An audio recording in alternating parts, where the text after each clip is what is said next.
কুরবানির গোশত 3 ভাগ নয়, কয় ভাগ করবেন সঠিক সমাধান জানুন। আমাদের সমাজে প্রচলিত একটা ভুল তত্ত্ব হচ্ছে কুরবানির গোশত 3 ভাগ করতে হয়।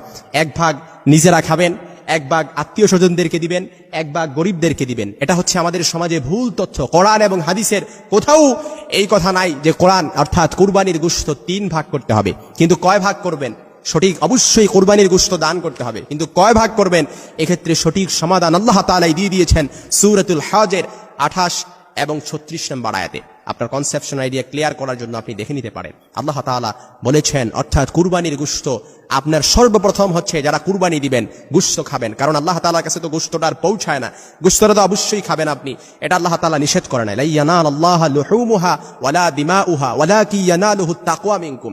আল্লাহ তাআলার কাছে তাকওয়া পৌঁছায়, রক্ত গোশত এগুলো পৌঁছায় না। গোশত খান, তবে সর্বপ্রথম কুলু, নিজেরা খান। তারপর কি করবেন, বা ইসুন, যারা হঠাৎ সমস্যায় পতিত হয়ে গেছে, লাখ লাখ টাকার মালিক ছিল, অনেক সম্পদের মালিক ছিল, এখন দিন এনে দিনে খায়, অর্থাৎ টাকা পয়সা কিচ্ছু নাই, কুরবানি দেওয়ার সামর্থ্য নাই, এরকম হঠাৎ সমস্যায় পতিত হওয়া ব্যক্তি যদি থাকে, আপনি তাকে কুরবানির গোশত দান করেন, তাকে দেন। কুরবানির গোশত নিজেরা খাওয়ার পর তারপর তাকে দেন। তারপর 3 নাম্বার, ইসলাম আমাকে যে প্রেসক্রিপশন দিয়েছে, কোরআনে আল্লাহ তাআলা বলেছেন তারপর কাকে দিবেন, ফকির, যারা গরিব তাদেরকে দান করেন।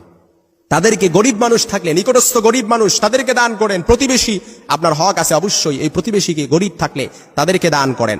তারপর ইসলাম আমাকে যে প্রেসক্রিপশন দিয়েছে, কোরআনে আল্লাহ তাআলা বলেছেন মুতার, যারা চাইতে আসে তাদেরকে দান করেন। মুতারুন অর্থাৎ অনেক ফকির গরিব যাদেরকে আমরা চিনি না, অনেক দূর দূরান্ত থেকে চাইতে আসলে আপনি তাদেরকে দান করেন। তবে অবশ্যই চিহ্নিত কোনো ব্যক্তি যদি থাকে যে সে কুরবানির গোশত নিয়ে সে বাজারে কম দামে বিক্রি করে, কিংবা যে দামেই বিক্রি করুক না কেন, ওই ব্যক্তিকে কখনো কুরবানির গোশত দেয়া যাবে না, কারণ কুরবানির গোশত বিক্রি করা এটা হারাম। যে ব্যক্তি কুরবানির গোশত নিয়ে তারপর বাজারে বিক্রি করে দেয়, তাকে অবশ্যই কুরবানির গোশত দেয়া যাবে না, ইসলাম এটা নিষেধ করে দিয়েছে। সর্বশেষ, কুরবানির গোশত যাকে দিবেন সে হচ্ছে কানিয়া, যে আল্লাহর দেয়া রিজিকে সন্তুষ্ট থাকে, কুরবানি করার সামর্থ্য নেই কিন্তু কারো কাছে চাইতেও আসে না, ওই ব্যক্তিকে দেন। আল্লাহর দেয়া রিজিকে সন্তুষ্ট আছে, নামাজ পড়ে 5 ওয়াক্ত, ইসলামের বিধিবিধানগুলো মেনে চলে, এরকম সমাজে আমি বলতে চাই না, কিন্তু দেখা যায় প্রিয় ভাইরা, আপনারা যদি লক্ষ্য করেন অনেক মসজিদের ইমাম মুয়াজ্জিনরা আছে যারা সামর্থ্য নাই, অর্থাৎ বেতন পায় 10 থেকে 12,000 টাকা, ম্যাক্সিমাম মসজিদে এখন এরকম। ওই ব্যক্তি কিভাবে 25,000 20,000 টাকা শরীকে ওই ব্যক্তি কুরবানি দিবে, সেটা তো দুঃসাধ্য ব্যাপার, কল্পনাও করা যায় না।